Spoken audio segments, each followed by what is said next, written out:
Magandang gabi po ulit. So, ngayong gabi, no, alam ko na may iba't iba po tayong sitwasyon nararanasan, no, physically, mentally, emotional, no. So, lahat, financial, spiritual. So, lahat 'yan iba-ibang aspect, but we believe na ang bawat isa po ay may nararanasan, no? So, ngayon po yung tanong ko, no? Ano po bang naranasan nyo na pagsubok ngayon? Meron tayong naranasan kahirapan, sakit, kalamidad, tukso, kasalanan, at iba pang bagay na pwede na minsan parang feeling mo hindi mo nakasama si Lord, or to the point na parang nalalayo ka na sa Panginoon, no? Pakiramdam mo durug-durug ka na at di mo na kayang tumayo sa sitwasyon ng buhay mo, na kahit gaano ka na katagal sa faith, o kung bago ka man, pero I believe na halos lahat dito matagal na, no? Dumarating pa rin sa point ng buhay natin na parang gusto nating sumuko, no, sa ating faith. At yan po ang pag-uusapan natin ngayong gabing ito, no? So, ang Book of Corinthians po ay sinulat ni Apostle Paul. Ang 2 Corinthians, no? Sinulat niya nung siya po ay nasa Macedonia about 55 CE. At ang sulat na ito po ay actual visit ni Paul sa Corinthians, no? So, during po nung visit niya doon, no, si Paul po had been insulted, no, during that time sa pag-visit niya, at marami po siya naranasan sa Corinthian church. So, strength, what is the main point po ng 2 Corinthians? Number 1, strength in weakness, no? Ito po yung nakasulat sa throughout ng letter ni Paul sa 2 Corinthians. Kasi Paul turns upside down, no, yung mga expectation sa way of life works, no? So, 3 themes of 2 Corinthians is suffering, endurance, and comfort. So, sa 2 Corinthians chapter 4 is discussion niya regarding general affliction. Disclosure din niya thorn in the flesh sa 2 Corinthians chapter 12. At nag-provide din siya ng comfort sa mga nagbabasa nito to endure suffering. So, question po, nangyari na po ba sa atin na nakaranas tayo ng matinding suffering, anxiety, depression, no? Because of pains, persecution, trials, temptation, sin, no? To the point na pressed and ino-oppressed ka na ng kaaway para di ka magpatuloy na sumunod sa kalooban ng Diyos. So, alam po ba natin, kaya pala need ng tao ang hospital? Pag-usapan natin sa Ate Rona, diba? Because we know that we are sick. Kailangan po ng tao, ng doktor, kapag may sakit, kailangan nating gumaling, or hospital, pumunta sa hospital pag may nararamdaman tayo, no? At hindi po tayo gagaling kung hindi po natin aaminin sa sarili natin na may sakit tayo, no? Hindi natin mapapainom ang isang tao na hindi naniniwala na may sakit siya. Same thing with us as Christians, no? Kaya po tayo nasa church, at bakit po may simbahan, bakit po tayo nagla-life group, is because lahat po tayo ay pasyente. Nangangailangan, lahat tayo ay may sakit. Spiritually, mentally, physically, emotionally, lahat na ng no? And we believe that Jesus is our best doctor. Lahat tayo nangangailangan ng kagalingan, no? Kasi lahat din tayo ay nagkakasala. Lahat po tayo ay nagkukulang, at lahat po tayo ay nangangailangan ng kaligtasan at nangangailangan sa ating Panginoon. You know what? Ang main target po kasi ng demonyo, hindi naman talaga unbelievers at yung mga satanista, no? Ang mga magkukulam, hindi niya na yung target kasi gumagawa na sila ng masama Yes, mahirap ang buhay na malayo po sa Diyos, pero mas mahirap naman na makaaway po ang Diyos sa ating mga buhay. Tama po ba? So, ang pag-uusapan po natin for tonight is brokenness to restoration. No? Basahin ko po ang ating text for today. It's 2 Corinthians 4 verse 8 to 9. We are hard pressed on every side, but not crushed, perplexed, but not in despair, persecuted, but not abandoned, struck down, but not destroyed. So, paano? How can God restore us in our brokenness? So, number 1, diretso na po tayo. Sabi sa verse 8, letter A, pressed on every side, but not crush. So, do you imagine po ang isang olive? No? Alam po natin yung olive oil, di ba? Familiar sa atin yan, mahal yung olive oil, no? So, paano po ba magkaroon ng olive oil? Of course, ito po isang bunga ng olive tree. Na pinipress ito, pinipiga, para lumabas yung oil nito.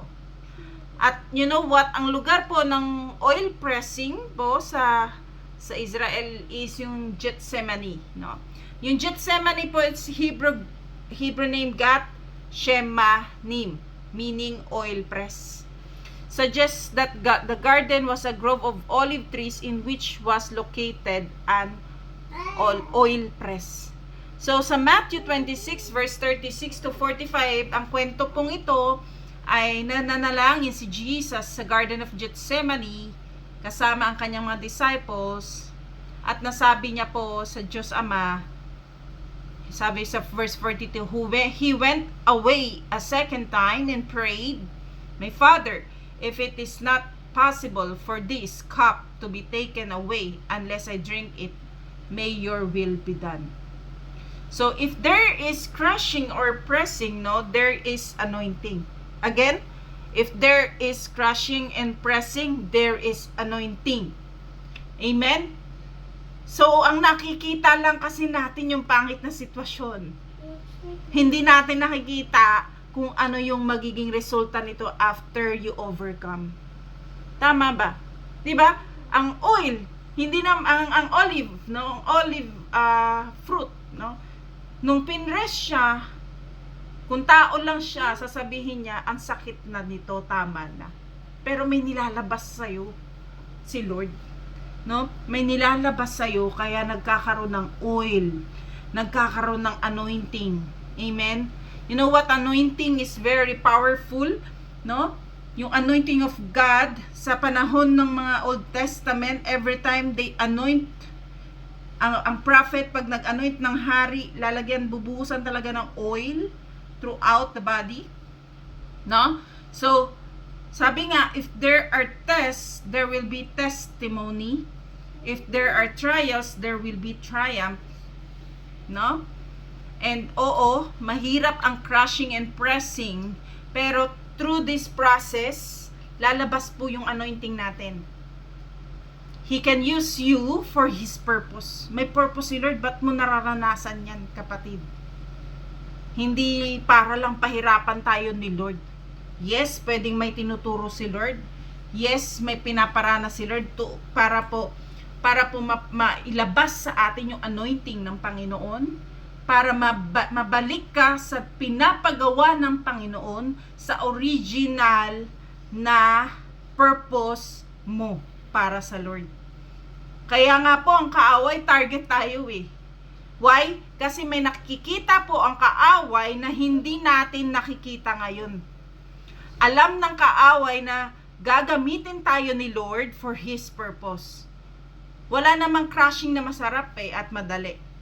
Punong-puno po talaga to ng pagtitiis, ng heartaches, iyak, pains. Pero once na matapos at malagpasan mo ang lahat ng proseso ng anointing, di wow, ang grabe yung power and miracles ng Holy Spirit para lalo ka maging kagamit-gamit sa kaluwalhatian ng kingdom ng Panginoon. Amen po ba? No? So number 1, pressed on every side but not crushed. Yes, may crushing, but you are not totally crushed. No? Amen. May pressing, no, but not totally crushed. Number 2, perplexed but not in despair. Perplexed but not in despair. So what does it mean by perplexed? No? It means puzzled, full of difficulty. Perplexed, full of difficulty, you are puzzled. So pag puzzled ka, 'di ba? Almost we know what is puzzle, right?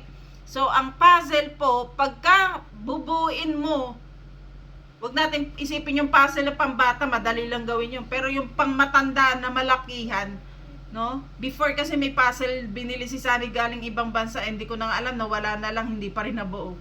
Kasi hindi naman ako mahilig mag-puzzle at ayoko pahirapan sarili ko. No? So, sa pagbuo po ng puzzle, napakahirap po talaga gumawa, lalo na kung malaki. Tama? No? So, meaning, hindi po mabubuo ang puzzle kung hindi mo gagawan, bibigyan ng oras, panahon, at pagtsatsaga. No? Pero kung ikaw yung tipong tao na may tiyaga at mayroong sipag at oras pa para gumawa ng puzzle, no? Kahit ilang araw, ilang linggo, ilang buwan mo gawin yan, hindi man madali. It takes time, it takes process para lang mabuo yung puzzle. So meaning, same thing, no? Sabi, we are perplexed. Puzzled ka? Naguguluhan ka? Ang hirap ng sitwasyon? No? But we are not in despair. No? So meaning, kailangan natin talaga ng oras. This is the time for you to weep, the time for you to cry out. Iyak lang sa Lord. This is the time for you na magtiyaga ka. Gawin mo lang. Kung nalulungkat ko, iyak mo lang sa Panginoon. Hindi naman sinabi ni Lord, bawal malungkot. Hindi naman sinabi ni Lord, bawal manghina. Hindi naman sinabi ni Lord na bawal kang mapagod. Ang mahalaga, trust the process. Habang binubuo ni Lord yung puzzle ng buhay natin, we have to trust God's plan. No? Mahirap mabuo yung purpose ng Panginoon and anointing ng Lord for us. But we believe, makikita natin ang kagandahan nito dahil sinabi ni Isaiah 61 verse 3, and provide for those who grieve in Zion, to bestow on them a crown of beauty instead of ashes, the oil of joy instead of mourning, and a garment of praise instead of spirit of despair. They will be called oaks of righteousness, a planting of the Lord for the display of His splendor. Kaya po tayo, ashes lang talaga tayo nung ginawa tayo ni Lord. Babalik din po tayo sa alabok. So, yes, hiningahan ng Panginoon ang tao, para ang alabok, no? Ashes, no? At nagkaroon ng napakagandang creation, which is si Adan. No? Naging unique po tayo sa buong kalawakan. Eh di ba, nakaka-amaze. Yung akala mo, mukha ka lang, di ba, ashes, di ba, alikabok nga, winawalis mo, tinatapon mo lang eh, binabacuum mo nga yan eh. Yung alam natin na walang kwenta, basura, nagkaroon ng restoration kay Lord. Wow, di ba? Ganun tayo eh. Minsan tingin natin sa sarili natin, Lord, wala nang kwenta tong buhay ko. Lord, yung katawan ko pahina ng pahina. May magagamit mo pa ba ako, Lord? Lord, puro na lang ako lungkot, wala na bang kasiyahan, 'di ba? Ganun tayo eh. Lord, wala na ba talaga akong trabaho? 'Di ba? Yung minsan tingin natin sa sitwasyon ng buhay natin, katapusan na ng buong daigdig. Hindi pa po, kapatid. Biruin mo yung ashes ka, nagkaroon ng napakagandang creation ng Panginoon at ikaw yun. Ganun ka kahalaga sa harapan ni Lord. Yung tingin natin sa sarili natin, alikabok na lang. Pero ang tingin sa atin ng Panginoon, yung alikabok na yan, hiningihan ng Diyos yan. Ganon tayo kaimportante sa harapan ng Panginoon. And yet, we feel like we are not important. We feel like rejected by other people. No? But God, no, si Lord, hiningahan kanya. No, despair po ang ibig sabihin complete loss or absence of hope. Sabi po, we are perplexed but not in despair. Yes, napapuzzled ka, may difficulty, pero hindi ka mawawala ng pag-asa. Kasi alam natin na ang Diyos ang pag-asa natin. Amen. No? We are serving and obeying, no, the faithful God who loves us while yet we were sinners. He died for you and for me. Diba? Sabi sa Romans 5 verse 8. He demonstrated His love for us while yet we were sinners. Christ died for us. Kapatid, namatay si Jesus para sa'yo. Huwag ka mawawala ng pag-asa. Buhay nga ng anak niya, binigay niya para sa kasalanan mo. How much more yung mga pains mo, yung sufferings mo, yung sakit mo. Amen? Wala pong imposible sa ating Panginoon. We have napatunayan na po natin kung gaano ka-faithful ang ating Diyos sa ating mga buhay simula noon hanggang ngayon. Balikan mo kung sino ka dati. Balikan mo kung ano yung mga ginawa ni Lord sa'yo. Ano yung mga pinalagpas sa'yo ng Panginoon. At ngayon nakakatayo ka pa. At ngayon humihinga ka pa. Hindi ka man makapaglakad katulad ng ni Ate Rona ngayon. Pero at least humihinga pa sa Ate Rona. Amen. Yun lang mahalaga. Yung sugat na yan kayang walang imposible sa Panginoon. Yung patay nga binubuhay ni Lord, sugat pa kaya pagalingin. You know? So, continue praying mga kapatid. We believe that through the blood of Jesus there is healing. No? Declare the power of God in our lives. Huwag natin i-declare yung mga pagbagsak natin sa harapan ng tao, pagbagsak natin sa harapan ng demonyo, but we have the authority to trample all the powers of the enemies. Practice our authority mga kapatid. Kaya pala tayo nagiging talunan kadalasan kasi we don't practice our authority. Mukha tayong talunan pero hindi naman tayo talunan because our God is more than we have a victorious God. Diba? Ang Diyos mo, Panginoon mo, Ama mo sa langit, tawagin mo because He is victorious, more than victorious. Diba? Last week pinag-usapan ang last days. No? Tapos naging topic pa ni Sister Mary no Sunday. Tapos naging topic po ulit nung tawag dito? Nung nagpa-film showing, and glory to God po at naging successful naman. No? So, kahit ano man nangyayari sa buhay natin ngayon, what if dumating si Lord tapos lahat yan? Iniisip mo yung bayarin mo bukas? Pag dumating si Lord tapos yung bayarin mo. Pag ginunaw ni Lord itong mundo, wala na. Goodbye na lahat ng mga sakit na yan. Yung mga depression mo, wala na yan. Bakit? Kinuha ka na ni Lord, wala ka ng kalungkutan sa langit eh. Diba?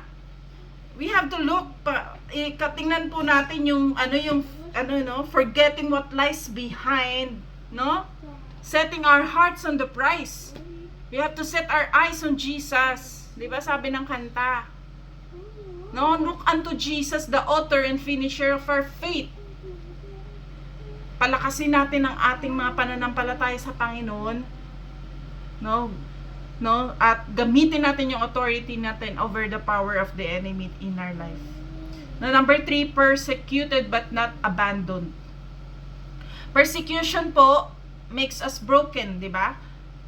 Kaya po maraming Kristiyano ang tumatalikod sa mga karanasan ng ganito, no? Na napapersecute ng family, napapersecute ng kung sino-sino, Minsan sa loob pa ng simbahan na-persecute, no? Pero sa panahon noon ng mga lumang Kristiyano, old Christians, no, sa panahon nila noon, lumalaban sila hanggang kamatayan. 'Di ba? Hanggang sunugin yung mga katawan nila as sulo.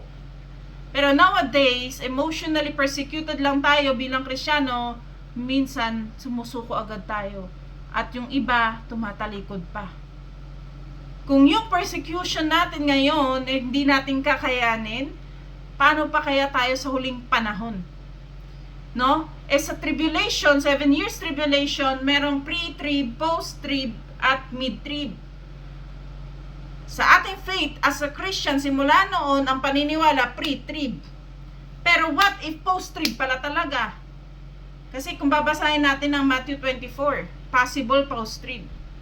Meaning, pwede natin maranasan ng tribulation. Kung yung tribulation mo ngayon, na self-tribulation lang, ayaw mo na, sumusuko ka na, paano ka pagdating ng tatakan? Paano tayo pagdating ng torturan? Paano pa tayo pagka hindi tayo sanay magutom, 'di ba? Kaya natin pinapractice ang fasting No? So, persecuted but not abandoned. Matthew 24 verse 9 to 10, sabi po, ito po yung chapter 24, yung pinag-usapan natin last time. No? But we are not abandoned. Ang isang bahay na inabandon na po is a dark place, dirty and without beauty. So meaning, kung persecuted but not abandoned tayo, there is pain and suffering, pero po may kagandahan pa rin po at liwanag dahil kasama natin ang nagbibigay liwanag at pag-asa sa ating Panginoon. No? Sabi dito sa verse chapter 24 ng Matthew 9:10, then you will be arrested, persecuted, and killed. You will be hated all over the world because you are my followers, and many will turn away from me and betray and hate each other. Ito po yung mangyayari sa tribulation, no? Sa last days. And pwede, nangyayari na rin po siya, pero hindi pa talaga totally persecuted tayo Yes, persecuted tayo emotionally, pero yung persecution sa huling panahon mas matindi to. Patayan na to. No? Kung susunod ka pa ba sa Diyos o hindi na. No? So ito 'yun. So sabi sa John 8 verse 12, when Jesus spoke again to the people, he said, I am the light of the world.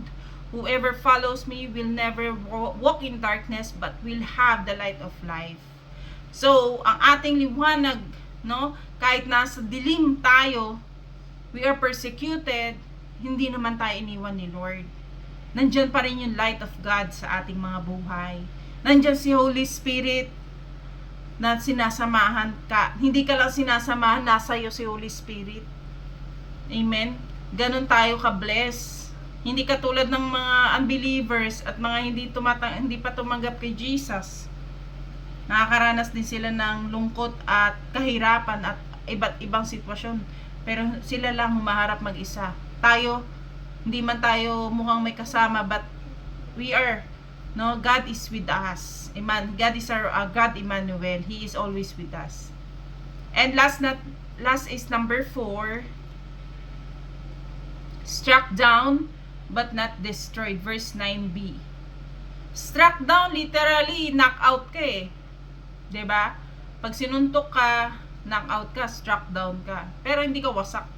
Kumbaga buo ka pa rin. Sinuntok ka lang, natamaan ka sa mukha, natumba ka, pero hindi ka nawasak buong katawan. That's the literal meaning of struck down but not destroyed. Minsan napapatumba talaga tayo ng kaaway, no? Through pains, sufferings, no? Persecutions, trials, no, temptation, or maybe sins, no? Pwede tayong pabagsakin ng mga ito. Minsan feeling mo hindi ka na makatayo, pero di ka pa rin destroyed. 'Di ba? Buo ka pa rin. Hindi ka pa wasak. So meaning buo pa tayo, may kakayanan pa tayong tumayo at humingi ng saklolo sa ating Diyos Ama sa langit. At kay Lord Jesus na nagmamahal po sa inyo at sa akin. All we need to do is to go back and run to the Father in heaven. Surrender everything to the Lord and recommit our lives to Him again. Because God said, chapter 8 verse 38-39 ng Romans, "For I am convinced that neither death nor life, neither angels nor demons, neither present nor the future, nor any powers, neither height nor depth, nor anything else in all creation will be able to separate us from the love of God that is in Christ Jesus our Lord." Amen. Hinding-hindi po tayo mahihiwalay sa Panginoon kahit kamatayan o buhay. Kahit mga demonyo at mga anghel. Kahit yung present situation mo o future situation mo. Kahit anong kapangyarihan, kahit anong lalim ng dagat, o anumang mga bagay na ginawa ng Diyos sa buong mundo. Hinding-hindi po tayo masiseparate sa ating Panginoon. Because God, si Lord ang humahawak po sa puso mo. Humahawak sa kamay natin para kahit bumibitaw na tayo, si Lord hindi tayo bibitawin. Amen. Balik tayo. Hinahawakan ka ni Lord ngayon, kapatid. Suko mo sa Panginoon lahat ng yan. So ngayon, hawak ka ng Panginoon. No? Para tayong bata na pilit pumipigla sa magulang kasi may gusto tayong puntahan, no? At may time pwede kang pumiglas, pero hahabulin ka ni Lord. Kukunin niya ulit kamay mo para bumalik ka sa Kanya. Hahatakin ka niya pabalik.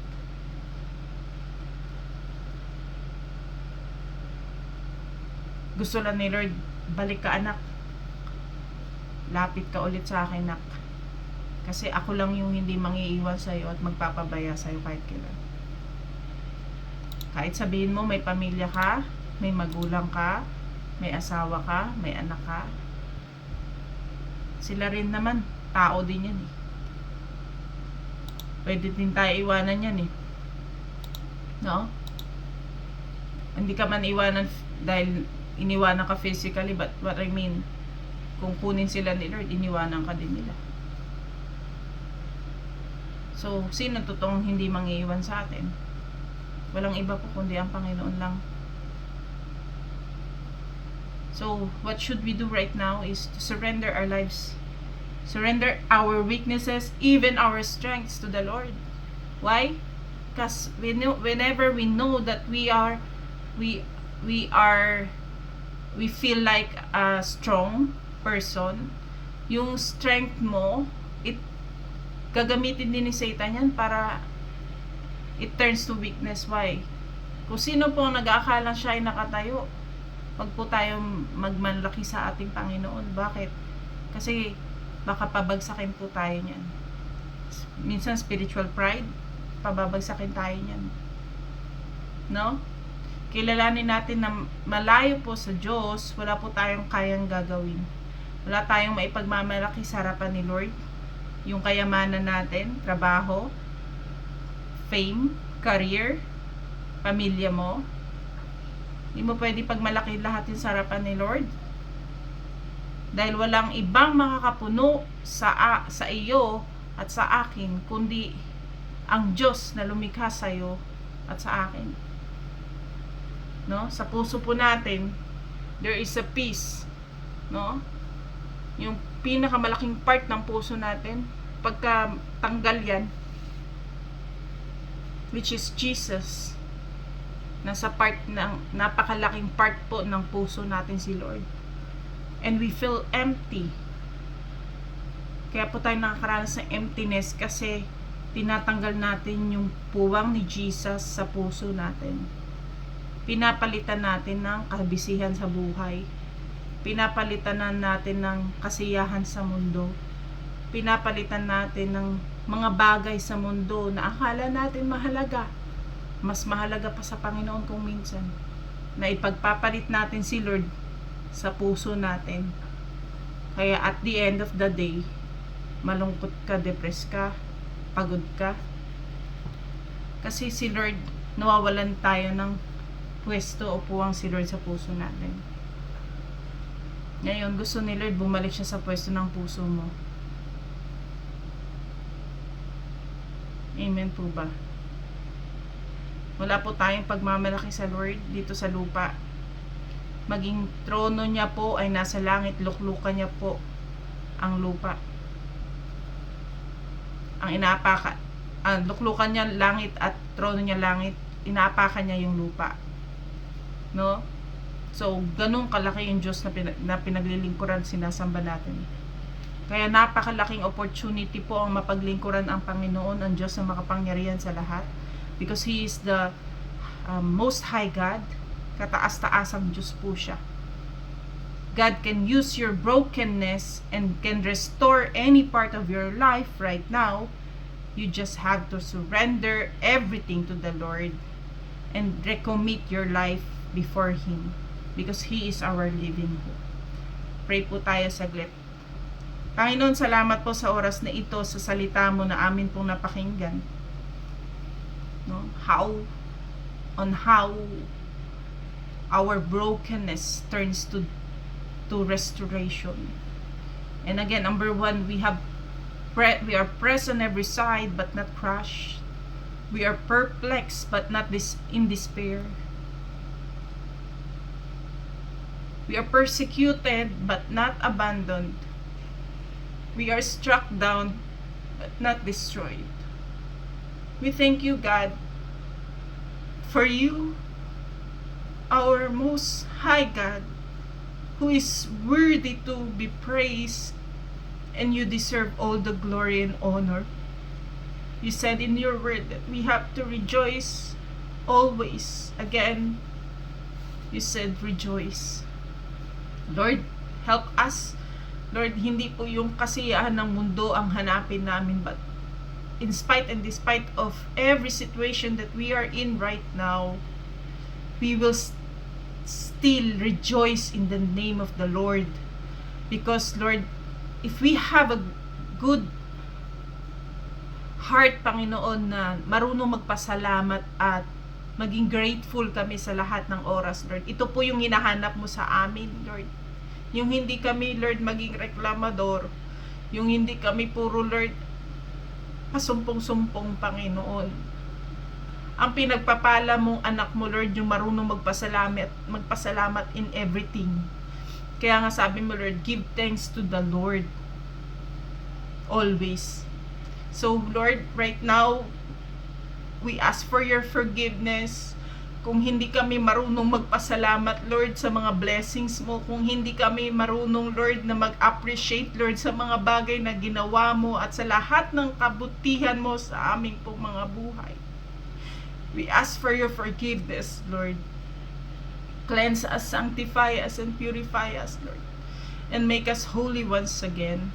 Kung naging Lord God, masyado kami, Lord, naging busy, Panginoon, sa iba't ibang bagay, Lord, patawarin niyo kami at naiwanan ka namin, Lord, na walang ka ng puwang sa puso namin, Lord. Patawad, Panginoon. At sa oras na ito, Lord God, sinusuko namin muli, Lord, ang aming mga puso sa inyong harapan. Lord, ikaw po, Lord, ang muli, Panginoon, bumalik, Lord, sa trono ng puso namin, Panginoon, to fill our emptiness again, O God, because, Lord, wala pong ibang makakapuno, Lord, sa emptiness ng puso namin, Lord, but you alone, God. You are more than enough in our lives. And through the blood of Jesus, I declare healing upon healing sa buhay ni Ate Rona, from head to foot right now, in the mighty name of Jesus, I declare. And you, sickness, anumang karamdaman, sakit, inaalisan ko ng kapangyarihan sa buhay ni Ate Rona from head to foot, in the mighty name of Jesus. Gamitin mo, Lord, ang mga gamot na ito for her total healing through the blood of Jesus. There is power, there is healing, Lord. Katulad, Lord, ng babae inaagasan ng dugo, Panginoon, for 12 years, Lord. Lord, humahawa kami sa laylayan ng inyong mga damit, Lord, through the blood of Jesus, through your word, Panginoon. Sabi mo, Panginoon, by your stripes, God, we are healed, and we believe healing will be upon her right now, in Jesus' mighty name. Holy Spirit, touch her head, Panginoon, down to her foot right now, in Jesus' mighty name. Thank you, Holy Spirit. Thank you, Abba Father. Oh Jesus, thank you, Jesus. And Lord, sa lahat ng mga kapatid ko, Lord, nakakaranas ng iba't ibang sitwasyon, Lord God, spiritual, Lord, physical, emotional, Lord, financial, Lord God, I declare, Panginoon, through the blood of Jesus, there is healing, Lord, sa lahat ng mga sakit namin, emotionally, mentally, Lord, physically, even, Father God, financially. We believe, Lord, you are our provider. You are Jehovah Rapha, Jehovah Shammah, Jehovah Jireh. Lord God, in the mighty name of Jesus, we declare blessing upon blessing for each and every one, Lord God. Lord, ingatan niyo po ang bawat isa sa amin, lukuban ng inyong banal na dugo, ang aming mga mahal sa buhay sa oras na ito. Lord, we declare, Lord God, na ikaw maghari at manguna sa aming mga buhay. Ingatan niyo po kami at ilayo mo kami sa anumang gawa at lalang ng kaaway. Muli, Lord God, nagpapasalamat kami sa kabutihan at katapatan mo. Pagpalain mo ang mga kapatid kong ito, si Yay, si Ate Heidi, si Ate May, Ate Koy, Ate Marlene, sa atin natin, Lord. At iba ko pang mga kapatid na wala dito ngayon, Lord God. I believe, Father God, na kayo rin po ang kumakausap sa kanila ngayon, Panginoon, sa pangalan ni Jesus na banal. Holy Spirit, samahan nyo kami at bantayan na libo-libong anghel sa langit. Cover us all by the blood of Jesus.